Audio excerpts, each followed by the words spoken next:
और जब चने होते हैं तब दांत नहीं होते।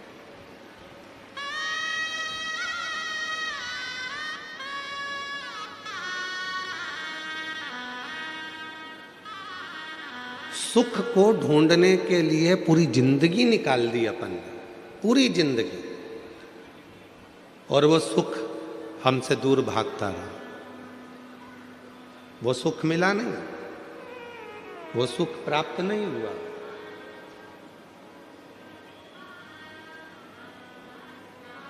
आखिरी में फिर मालूम पड़ा कि वो सुख तो हमारे हाथ में लगता ही नहीं, प्राप्त होता ही नहीं, हुआ ही नहीं। एक गेम होता है, साबुन रखा है, शैम्पू रखा है, सर्फ की थैली रखी है, बिस्कुट रखा है, बहुत सारा सामान सामने रखा है। उसको रिंग दिए जाते हैं, 10 रुपए के 5 रिंग। उस रिंग को फेंकोगे, जिसमें चले गया वो तुम्हारा हो गया।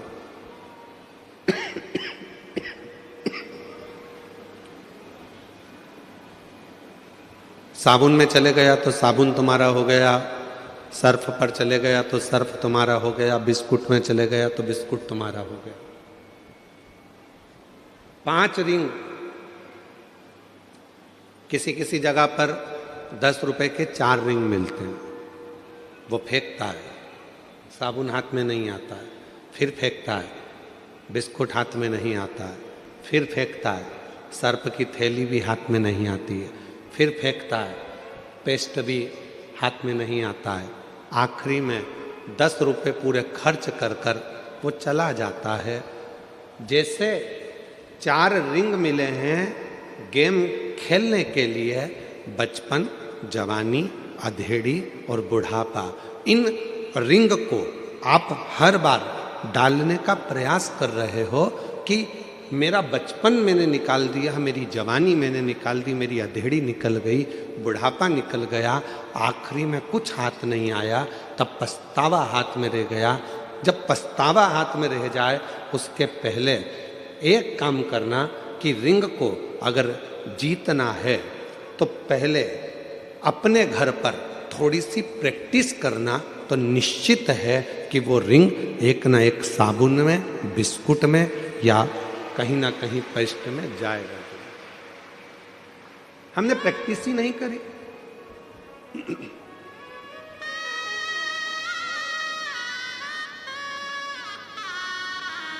जीवन खत्म हुआ तो जीने का ढंग आया, जब सम्मा बुझ गई तब महफिल में रंग आया।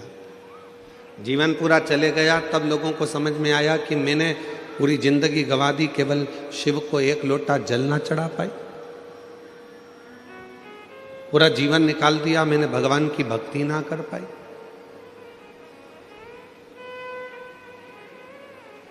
मेरा पूरा जीवन निकल गया और मैं भगवान का भजन ना कर पाई।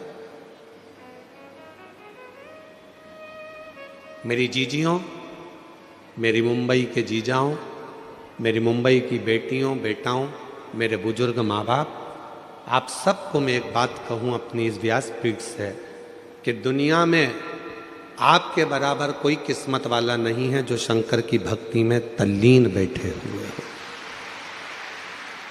तल्लीन बैठे बहुत हैं।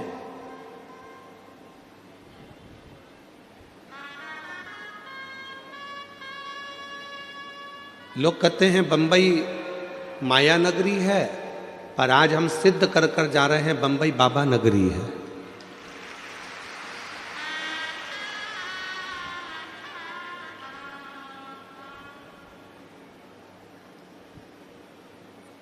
ये महाराष्ट्र छत्रपति वीर शिवाजी का है।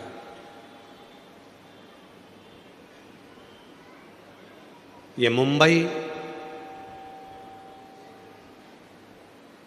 जिस मुंबई पर एक आवाज पर पूरा हिंदू एकत्रित हो जाता था, ये मुंबई पूरा बाला साहेब ठाकरे जी का है। बाला साहेब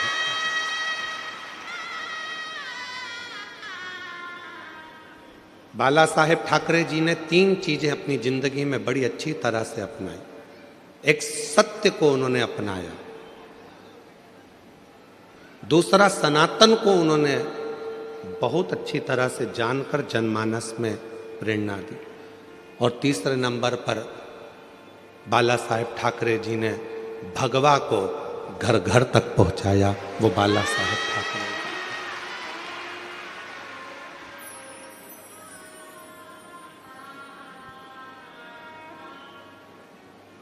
मुंबई में किसी विधर्मी की,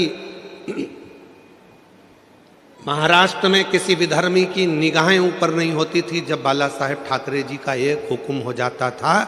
जब हाथ में भगवा लेकर जब बाला साहेब ठाकरे जी अपनी हुंकार भर देते थे सिंह जैसी, तो सब अपने अपने बिल में जाकर घुस जाते थे। वो गर्जना बाला साहेब ठाकरे जी की थी।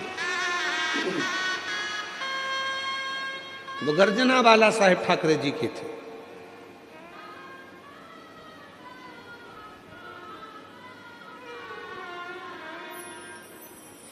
जिस समय पर अमरनाथ जी की यात्रा को रोकने की बात आई थी, उस समय पर भारत की भूमि का कोई व्यक्ति नहीं बोला था। केवल एक मुंबई से, महाराष्ट्र की इस धरा से, छत्रपति वीर शिवाजी की इस भूमि से एक शेर धाड़ कर बोला था। वो थे बाला साहब ठाकरे जी। अगर अमरनाथ की यात्रा रुकी तो तुम्हारी भी आगे की यात्रा रोक दी जाएगी। याद रखना, जाना मुंबई से ही, तुम्हें जाना मुंबई से ही है। इस बात का अंदाजा लगा कर बैठना। 3 चीजें मेरे बाला साहब ठाकरे जी ने अपने जीवन में अपनाई है। एक, सत्य को, दूसरा सनातन को, और तीसरा भगवा को। और जिसने अपनी जिंदगी में ये 3 चीजों को धारण कर लिया, समझ लेना सत्य सनातन धर्म की जय होने लगेगी और पूरा राष्ट्र भगवामय हो जाएगा। पूरा राष्ट्र भगवान। हम पहचान नहीं पाते शिव को, हम पहचान नहीं पाते भगवान को, हम पहचान नहीं पाते परमात्मा की उस अविरल भक्ति को।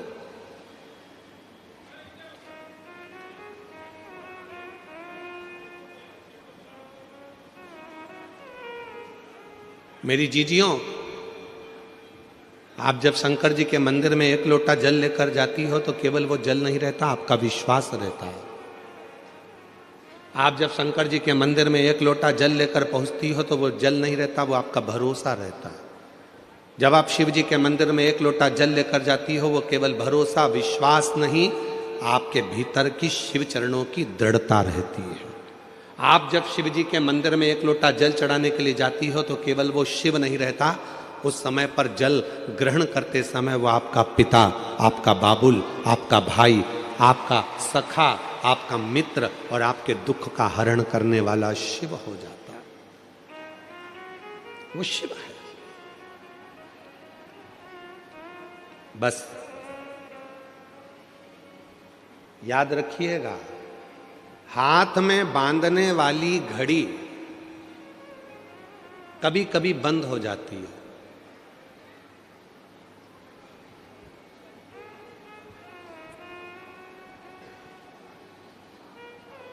केवल तुम्हारी ही घड़ी बंद नहीं होती, हमारी भी हो जाती है। तो कई बार हमारे आशीष जी हमको इशारा कर कर बोल देते हैं, समय हो गया, घड़ी गड़बड़ हो गई है, चल नहीं रही है।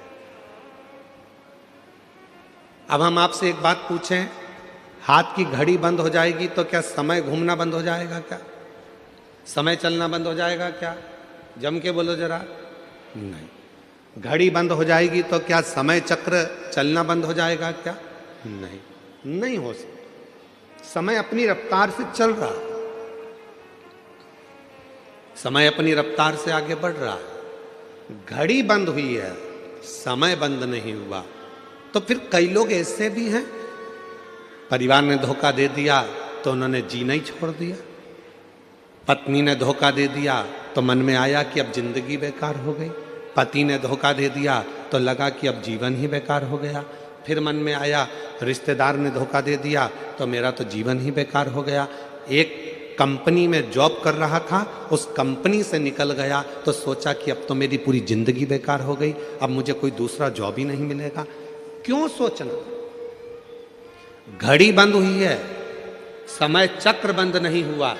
याद रखना, घड़ी बंद हो जाए घबराना नहीं, समय तो चल रहा है और ये समय हमको सिखा रहा है कि दुनिया में कितना भी दुख की घड़ी आ जाए और घड़ी बंद भी हो जाए तो हिम्मत मत हारना। जैसे समय चक्र चलता रहता है वैसे भी तुम चलते रहना, तो तुम्हारी जिंदगी एक ना एक दिन मंजिल तक पहुंच जाएगी। समय चक्र के अनुसार अपने जीवन को अग्रण्यता रखिए, समय चक्र के अनुसार अपने जीवन को प्रबल रखिए। अपने जीवन, कोई कहता है कि बचपन में भगवान को भजना चाहिए, जवानी में भगवान को भजना चाहिए, अधेड़ी में भगवान को भजना चाहिए, कि बुढ़ापे में भगवान को भजना चाहिए।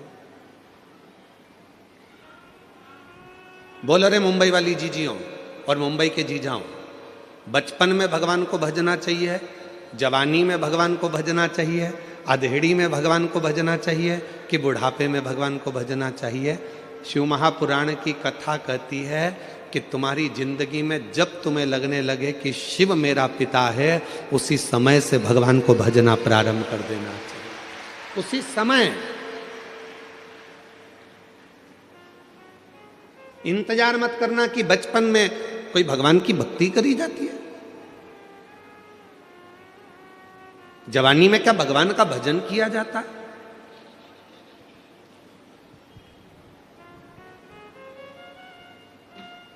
नामदेव जी महाराज बाल्यावस्था से हरि विठ्ठल पांडुरंगा का भजन करते थे।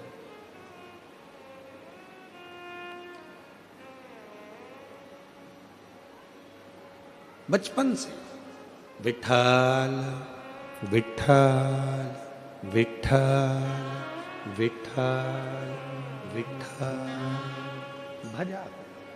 राम कृष्ण हरि जय, राम कृष्ण हरि, राम कृष्ण हरि जय, राम कृष्ण हरि। जप रहे पांडुरंगा हरि विठ्ठल के भजन में नामदेव जी महाराज इतने डूब गए थे, कुत्ता रोटी लेकर भागा तो उसके पीछे घी की कटोरी लेकर भागते थे। लोग उनको बावरा कह देते थे, शुद्ध नहीं है, बावरे हो गए। जैसे मीरा भई रे बावरी, मीरा को भी लोग बावरी कह देते थे, पागल कह देते थे, वैसे नामदेव जी को भी बावरा पागल कह। कुत्ते के पीछे घी की कटोरी लेकर भाग रहे हैं कि कोरी रोटी ना खा ले, घी लगा कर दूंगा। उन्हीं नामदेव जी महाराज की झोपड़ी में आग लग जाती है। नामदेव जी को सूचना मिल जाती है कि झोपड़ी में आग लगी, तो नामदेव जी दौड़ कर आते हैं। आग धधक कर जल रही थी। नामदेव जी ने दंडवत प्रणाम करा अग्निदेव को और हाथ जोड़कर कहा, वारे हरि विठ्ठल, इतने दिन से बुला रहा था, आज इतने दिन के बाद आया। गांव के लोगों ने नामदेव जी को हिलाकर कहा, बावरे जैसी बात मत करो, तुम्हारे घर में आग लग गई है। नामदेव जी कह रहे हैं, तुम्हें आग दिखती है, मुझे विठ्ठल दिखता है, बस निगाहों का फेर है, हर जहां में वही परमात्मा दिखता है। बस निगाहों का फेर है, हर जगह में वही परमात्मा दिखता है। तुझ में मुझ में हर एक में विठ्ठल नजर आता है। ये अग्नि नहीं, मुझे मेरा पांडुरंगा नजर आता है। और नामदेव जी ने तुरंत जिस कमरे में आग लगी थी दूसरा कमरा खोल दिया, दूसरे कमरे को खोला, तीसरा कमरा खोल दिया और भगवान से बोला, आओ अंदर प्रवेश करो, इसमें भी चले जाओ, इसमें भी जाओ। और आग लगते लगते दूसरे कमरे में आग लग गई, तीसरे कमरे में आग लग गई। नामदेव जी बाहर गए, जितना सामान अंदर रखा था वो भी उठा उठा के डालने लगे। गांव के लोग सामान को बाहर निकाल रहे थे, नामदेव जी उनसे ले लेकर अंदर डाल रहे थे। गांव के लोगों ने कहा, नामदेव आग लगी है। नामदेव जी बोले, आग नहीं, विठ्ठल आया है। विठ्ठल चौक पुराओ मानी आज मेरे पिया, आज मेरा विठ्ठल आया है, पांडुरंगा आया है। वो गीत जो आप लोग हमेशा गुनगुनाते रहते हो। आप तो मुंबई जगत के लोग हो और फिल्मों से आपका नाता है, तो आपको स्मरण में आना चाहिए, बहारो फूल बरसाओ मेरा महबूब आया। आज मेरा हरि विट्ठल आया, अग्नि के रूप में आया, अग्नि के स्वरूप में आया। गांव के लोगों ने गादी निकाल ली थी, कम्बल निकाल लिया था, रजाई निकाल ली थी, नामदेव जी ने सब ले जाकर डाल दी। और डालने के बाद गांव के लोगों ने अब देखा पूरा घर धधक कर जल रहा था। अब क्या ओढ़ेगा नामदेव, ठंड पड़ रही है इतनी तेज, क्या करेगा नामदेव। इतने में गांव के लोगों ने कह दिया, अपन ने तो निकाला था कम्बल, अपन ने निकाली थी दरी, अपन ने निकाली थी गादी, इसने सब डाल दी, इसलिए अब इसको रात को कोई भी ना तो दरी देगा, ना कम्बल देगा, ना गादी देगा, इसको ठंड में कुकड़ने दो, ठंड में कांपने दो। नामदेव जी महाराज एक पेड़ की छांव में सो गए। ठंड लग रही थी बहुत तेज, कुकड़ कर सो रहे थे। मेरे हरि विट्ठल ने विचार करा, इसने मुझे अग्नि के रूप में भी देख लिया और कहा कि मेरा हरि विट्ठल आया, तो मुझे तो अदा करना पड़ेगा अपना फर्ज।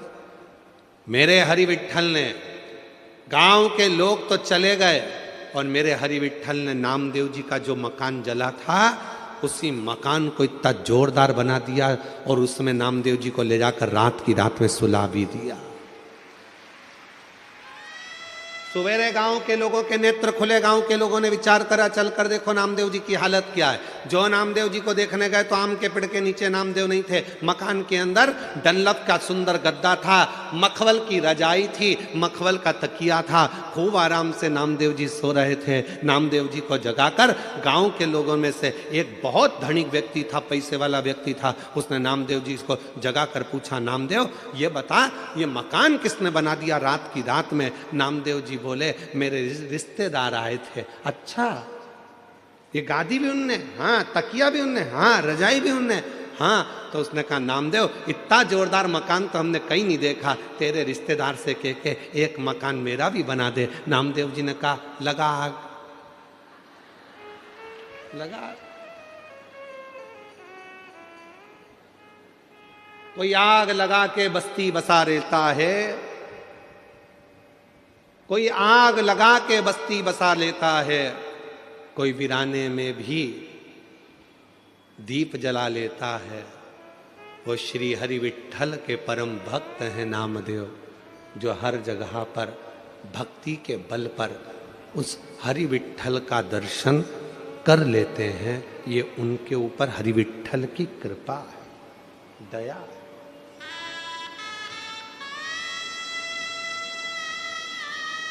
पड़ोसी कह रहा है हमारा मकान बनवा दो, लगा आग। आग लगाना कोई साधारण नहीं है, पूरा समर्पित होना साधारण नहीं है। मेरी जीजियों, कई लोग ऐसे हैं संसार में जो 3 बार 4 बार 5 बार पशुपति व्रत कर लिए, 5 बार प्रदोष कर लिया, 4-6 बार सोमवार के व्रत कर लिए, उसके बाद भी शिव जी सुनते नहीं हैं। तो उसके मन में आता है बाबा मेरी सुनते नहीं है। क्यों नहीं सुनते? क्योंकि आपका समर्पण पूरा नहीं है। जिस दिन आपका समर्पण पूरा हो जाएगा उस दिन मेरा देव अधिदेव महादेव आपका हो जाएगा। समर्पण कहां पूरा है?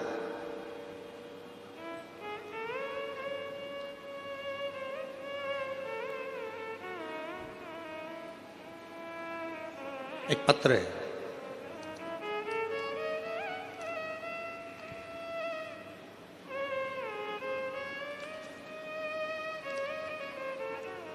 मैं पिंकी गोयल, पति भारत भूषण गोयल, मुंबई थाने में रहती हूँ।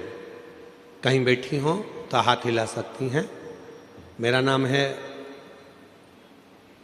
पिंकी गोयल, पति भारत भूषण गोयल, मुंबई थाना में रहती हूँ। कहीं बैठी हो तो हाथ हिला सकती हैं, और अगर बैठी हो तो एक बेलपत्र लेने के लिए आ सकती हैं। मेरा बेटा चिराग गोयल 6 साल से सीए फाइनल का एग्जाम दे रहा था, लेकिन हर बार कुछ नंबर से रह जाता था। तब आपके कहने पर मैंने 2 बार पशुपति व्रत किया और हम 1 बार सीहोर गए।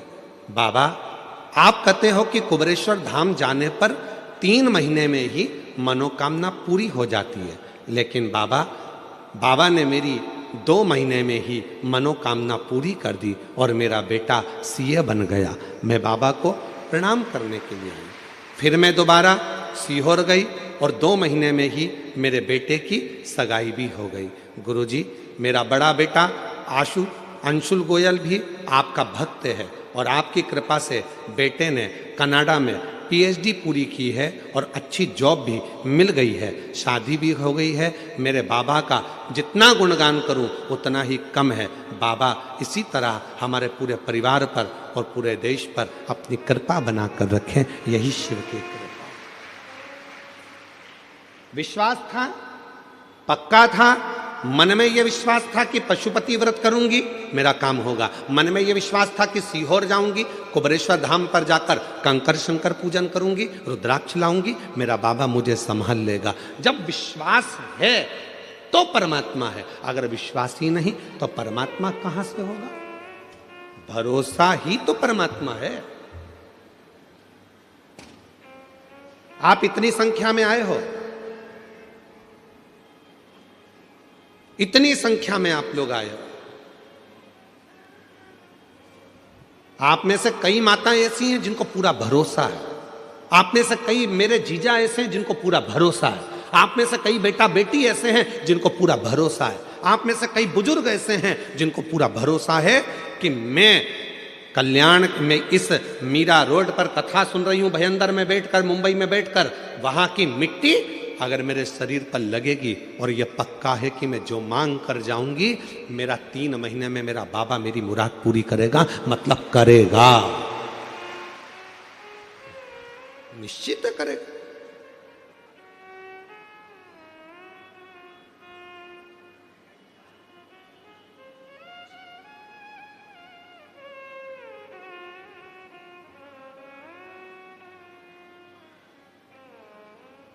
कल एक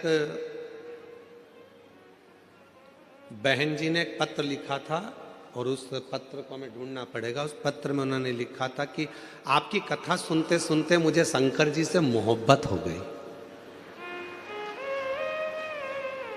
नीचे पत्र में लिखा था कि आपको शिव जी से मोहब्बत हुई है? प्यार हो जाता है तो बताया नहीं जाता, नहीं तो बाप के जूते पड़ना चालू हो जाते हैं। क्या आपको शिव जी से मोहब्बत हुई है? वो मां ने पत्र में लिखा, आपकी कथा सुनते सुनते मुझे शिव जी से मोहब्बत हो गई। क्या आपको शिव जी से मोहब्बत हुई है?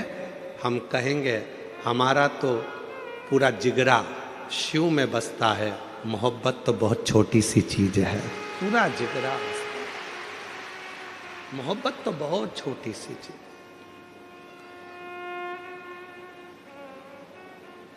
ये दुनिया के लोगों के आगे एक आरती का एक लाइन आती है, तन मन धन सब है तेरा, स्वामी सब कुछ है तेरा, तेरा प्रभु का प्रभु को समर्पण, क्या लागे मेरा। अब यहां पर तन मन और धन 3 चीजें हैं। 3 चीजें मतलब ये दृष्टि भी तुम्हारी है, ये मेरा स्वरूप भी तुम्हारा है, पूरा स्वरूप।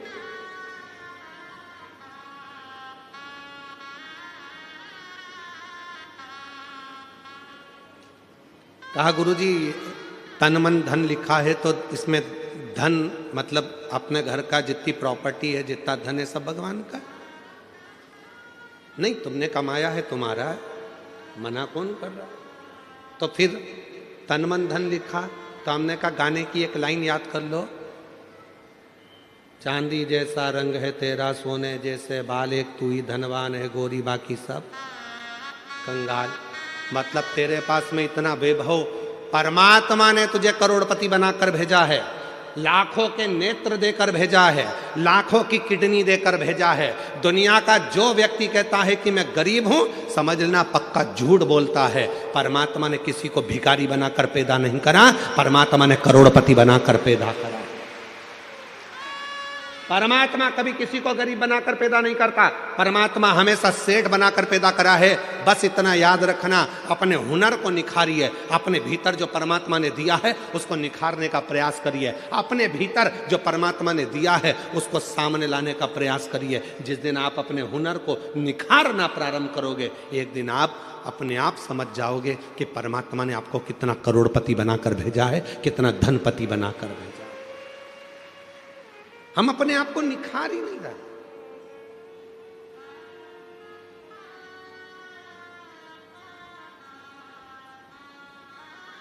कई माताएं अपने बच्चे से कहती हैं, बनो तो राम बनो, बनो तो श्रवण बनो, और बच्चा चिल्लाकर कहता है मम्मी तुम तो कभी नहीं कहती हो कि बनो तो कृष्ण बनो। माँ ने कहा हम इसलिए नहीं बोलते क्योंकि तुम समझोगे कि भगवान कृष्ण ने माखन को चुराया, भगवान कृष्ण ने चीर चुराया, तो हमको लगता है कि तुम भी कहा कुछ वैसा ना करने लगो, इसलिए हम तुम्हें कृष्ण नहीं, हम तुम्हें राम बनने को कहते हैं, हम तुम्हें श्रवण बनने को कहते हैं। इतनी देर में बच्चा कहता है अगर तुम कहती हो कि राम बनो श्रवण बनो तो मैं राम बनने को तैयार हूं। जैसे दशरथ जी ने अपनी पूरी सत्ता राम जी को सौंपी थी, लाओ जरा तिजोरी की चाबी सौंपी है, देव हमको तिजोरी की चाबी। कठिन है,